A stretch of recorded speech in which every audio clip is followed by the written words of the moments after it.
आज की ये खबर सिर्फ एक परीक्षा घोटाले की कहानी नहीं है। ये उस दर्द की कहानी है जिसे करोड़ों युवा हर साल जीते हैं। ये उस मां की कहानी है जिसने गहने गिरवी रखे। ये उस पिता की कहानी है जिसने खेत बेचा। ये उस छात्र की कहानी है जिसने दिन रात एक कर दिया। और फिर एक सुबह मोबाइल पर एक खबर आती है कि पेपर लीक हो गया, परीक्षा रद्द हो गई। और उसी एक मिनट में 365 दिन की मेहनत, हजारों सपने और पूरा आत्मविश्वास चकनाचूर हो जाता है। नमस्कार, मेरा नाम है अरविंद मिश्रा और आप देखना शुरू कर चुके हैं खबरों पर पैनी नजर। आज सवाल सिर्फ पेपर लीक का नहीं, आज सवाल है क्या इस देश में ईमानदारी से पढ़ने वाले युवाओं के लिए कोई जगह नहीं बची? अब नहीं देनी प्रतियोगी परीक्षा, ये हैशटैग और ये ट्रेंड इस समय सबसे ज्यादा सोशल मीडिया पे ट्रेंड कर रहा है। ये शब्द थे उत्तर प्रदेश के लखीमपुर खीरी के 21 वर्षीय ऋतिक मिश्रा के। प्रतियोगी परीक्षा की तैयारी कर रहे इस छात्र की मौत ने पूरे देश को झकझोर कर रख दिया। सोशल मीडिया पर यह दावा किया गया कि परीक्षा और पेपर लीक से उपजी निराशा ने उसे तोड़ दिया था। वही प्रशासन ने घटना को व्यक्तिगत कारण से जुड़ा बताया। अंतिम सच्चाई जांच का विषय है, लेकिन यह भी उतना ही सच है कि आज लाखों युवा यही कह रहे हैं कि अब नहीं देनी कोई भी प्रतियोगी परीक्षा, क्योंकि जब मेहनत का मूल्य शून्य हो जाए तो उम्मीद भी दम तोड़ने लगती है। गोवा से भी एक अभ्यर्थी की आत्महत्या की खबर ने इसी दर्द को और गहरा कर दिया था। आंकड़े जो व्यवस्था की पोल खोलते हैं और जो बेहद निराशाजनक हैं। 2015 से लगाकर 2026 तक पूरे 138 परीक्षा घोटाले हुए हैं। 87 परीक्षा रद्द हुई है। 9 करोड़ से ज्यादा अभ्यर्थी इन घोटालों से प्रभावित हुए हैं। सीबीआई ने 17 मामलों की जांच की, ईडी ने 11 मामलों की कार्रवाई की। नीट, एआईपीएमटी और मेडिकल परीक्षाओं में 15 बड़े घोटाले देखने को मिले। और सबसे बड़ी चौंकाने वाली बात जो है वो ये है कि इतने बड़े घोटाले होने के बाद भी किसी शीर्ष स्तर की जवाबदेही शायद ही देखने को मिली हो। ये जो पेपर लीक हो रहे हैं, ये कोई महज एक दिन का सुनियोजित ढंग या सुनियोजित तरीका नहीं है। इसके पीछे बाकायदा सुनियोजित गैंग काम कर रहा है और कोई ये छोटे मोटे गैंग के आदमी नहीं है। पेपर लीक मामला आज के समय में एक व्यापार बन गया है। लाखों करोड़ों रुपए की एक पेपर के लिए डील होती है, एक एक पोस्ट का करोड़ों रुपए में डील होती है। और यहाँ बच्चा दिन रात पढ़ाई में अपनी आंखें फोड़ा करता है। उसके बूढ़े गरीब माँ बाप ये सपना देखते हैं कि शायद बच्चे की पढ़ाई एक दिन रंग लाएगी, लेकिन उन्हें क्या पता कि उनकी मेहनत तो सिर्फ निराशा ही ला सकती है। क्योंकि पेपर लीक होने के बाद तो सबसे पहले जो बड़े माफिया हैं और जो पैसे देकर पेपर खरीद सकते हैं, पेपर तो होने से पहले ही उनके पास पहुंच जाता है। 2026 आज भी ये सवाल कायम है, गिरफ्तारी जारी है, लेकिन क्या सिस्टम सुरक्षित है? यूजीसी नीट मामले की शुरुआत कैसे हुई और कहां से कैसे कड़ियां जुड़ती चली गई, आज हम आपको इस वीडियो में बताते हैं। आयोजित यूजीसी नीट परीक्षा को सरकार ने अनियमितताओं की आशंका के बाद रद्द कर दिया। मामला सीबीआई को सौंपा गया। जांच के दौरान कई संदिग्ध कड़ियां सामने आई। ताजा कार्रवाई में सीबीआई ने कथित मास्टरमाइंड और केमिस्ट्री पेपर से जुड़ी आरोपी शिक्षिका मनीषा मंधारे को गिरफ्तार किया। अदालत ने उन्हें 14 दिनों की सीबीआई कस्टडी में भेज दिया। लेकिन सवाल यह है कि क्या सिर्फ एक गिरफ्तारी से पूरा नेटवर्क खत्म हो सकता है? क्या एक गिरफ्तारी से पूरे नेटवर्क को खत्म किया जा सकता है?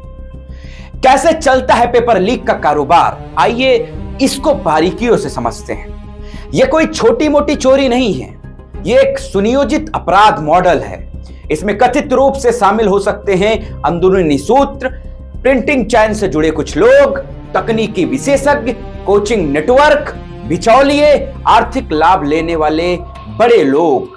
तरफ छात्र रात भर पढ़ता है, दूसरी तरफ माफिया रात भर सौदा करता है।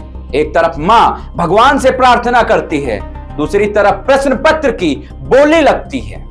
जब बार बार परीक्षा रद्द होती है तो युवाओं के मानसिक स्वास्थ्य पर भी इसका बड़ा प्रभाव देखने को मिलता है। आज के युवा बार बार परीक्षा रद्द होने से उनके अंदर अवसाद देखने को मिलता है। वो अपना आत्मविश्वास खो रहे हैं। वो धीरे धीरे परिवार से कटने लगते हैं। वो धीरे धीरे नशे की ओर बढ़ते हैं और धीरे धीरे जब बार बार परीक्षा रद्द होती है तो एक दिन वो टूट जाते हैं और गलत रास्ते की तरफ भटक जाते हैं। अपराध की दुनिया में भी कदम रख देते हैं क्योंकि उनका शायद शासन और प्रशासन से भरोसा उठ चुका होता है।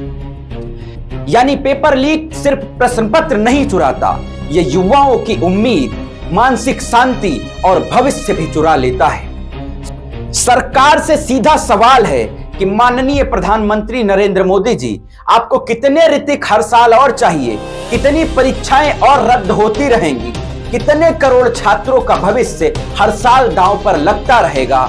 डिजिटल इंडिया में प्रश्न पत्र अगर सुरक्षित नहीं है तो आपका यह डिजिटल इंडिया आखिर किस काम का? अब तक इतने पेपर लीक मामलों के बाद भी आज तक किसी सख्त राष्ट्रीय कानून को आखिर क्यों नहीं बनाया सरकार ने? यह सरकार से एक बड़ा प्रश्न है। सत्ता पर एक तंज कसते हुए कुछ लोग कह रहे हैं कि कहा गया था कि न खाऊंगा न खाने दूंगा, लेकिन आज शिक्षा व्यवस्था पूछ रही है कि साहब शिक्षा में तो माफिया बराबर खा रहे हैं, आखिर उनको आप कहे नहीं रोक पा रहे हो? क्या मेहनत करने वाले छात्रों को ईमानदारी से आगे बढ़ने दिया जाएगा? क्योंकि आज हालात ये है कि पढ़ने वाले छात्र परेशान हैं और पेपर बेचने वाला नेटवर्क बेखौफ तरीके से पेपर बेचकर अपनी मोटी कमाई कर रहा है। देश ऐसे कानूनों की मांग कर रहा है जिससे पेपर माफियाओं पर लगाम लगे, पेपर रद्द, पेपर लीक होने के चांस कम हो सके। इसके लिए जानकार कहते हैं कि एक राष्ट्रीय एंटी पेपर लीक कानून बनाना जाना चाहिए। गैर जमानती अपराध इसे घोषित करना चाहिए पेपर लीक मामले को, जो इस मामले को अंजाम देते हैं। आजीवन कारावास की सजा होनी चाहिए, फांसी की सजा होनी चाहिए, जो देश के, भारत देश के युवाओं के भविष्य के साथ खेले। और इस फैसले को फास्ट ट्रैक कोर्ट के तहत चलाना चाहिए और अधिकतम 6 महीने के अंदर पेपर लीक मामले से जुड़े जो भी केस हैं उनके फैसले आ जाना चाहिए। मतलब अधिकतम 6 महीने से ज्यादा का समय पेपर लीक मामलों में नहीं लगना चाहिए। लेकिन भारत देश का दुर्भाग्य है कि 6 साल बीत जाने के बाद भी पेपर लीक माफिया सामने नहीं आते। वो माफिया सामने नहीं आते जो पेपर चुराते हैं, जो पेपर करोड़ों रुपए का बेचते हैं।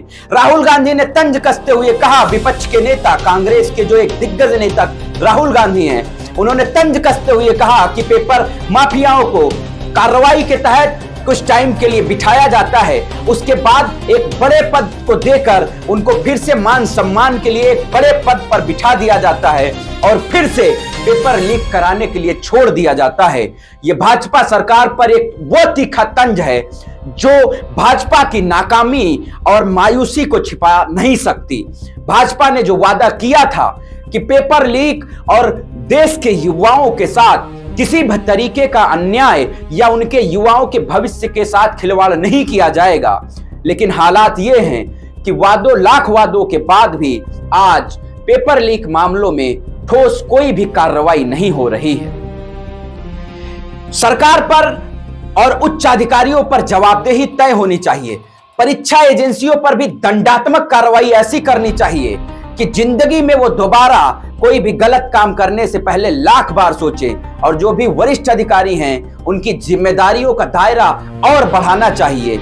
जो भी इसमें शामिल पाए जाएं तत्काल उन्हें 6 महीने के अंदर सजा सुनाकर या तो फांसी की सजा या तो उम्र कैद की सजा के अलावा कोई प्रावधान ना रखे जाएं, क्योंकि आज साल में सैकड़ों पेपर लीक सबसे बड़ा भारत देश का दुर्भाग्य बन चुके हैं। ऋतिक मिश्रा की मौत के कारणों की अंतिम पुष्टि जांच करेगी, लेकिन यह निर्विवाद है कि देश का युवा थक चुका है।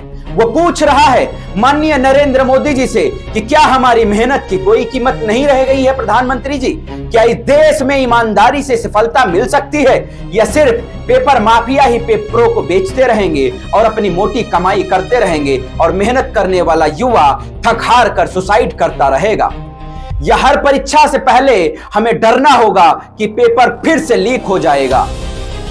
पेपर लीक सिर्फ प्रशासनिक विफलता नहीं है, यह राष्ट्र के भविष्य पर हमला है। यदि देश का युवा व्यवस्था पर भरोसा खो देगा तो यह सिर्फ छात्रों की हार नहीं होगी, ये भारत की हार होगी। मैं हूं अरविंद मिश्रा, आप देख रहे हैं केपीपीएन न्यूज। जब युवा जागता है तो व्यवस्था बदलती है, इसलिए सवाल पूछते रहिए, क्योंकि लोकतंत्र में सवाल पूछना सबसे ज्यादा जरूरी है।